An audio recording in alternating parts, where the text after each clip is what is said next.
What is different when we meditate in the physical presence of the Master versus when we meditate on our own? If the disciple is already initiated, what does the Darshan do? They look from the Master. Take the first part. What is different when we meditate in the physical presence of the Master and when we meditate on our own? I think the mind is a little frightened of the physical presence of the Master. It's a little easier to control.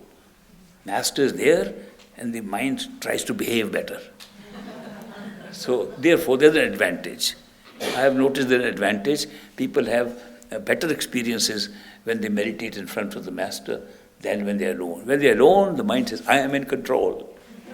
I can do what I like. You try your stunts, I'll try mine.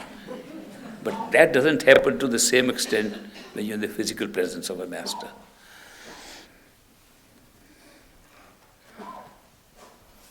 If a person is already initiated, every time he has a darshan of the Master, his faith increases. His faith in the Master increases.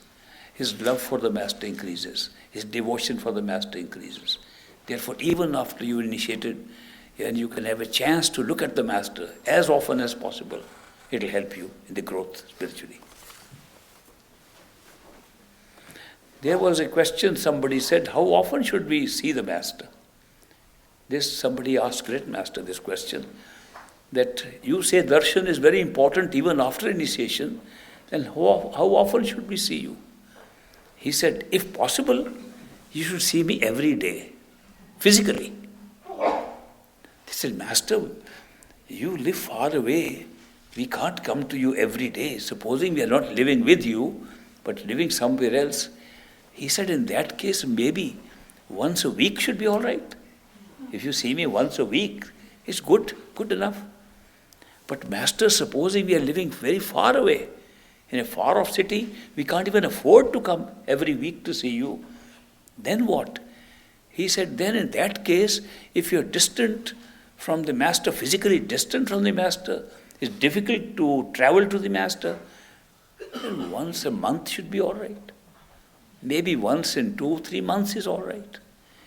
He said, Master, supposing you're living abroad, you're living in other countries, it's very difficult to come and see you. He said, then you can come once a year and see him. He said, Master, if you can't come once a year, I must tell you, Great Master said that you may have to be in list B and wait for next life. Such is the importance of seeing the Master. He emphasized that our relationship with the Master, so long as we have not manifested him inside, is so important to see him physically. If we have manifested, fine. Then, no matter whether you see him or not, he is inside you, and you see him every day and every hour and sometimes all the time.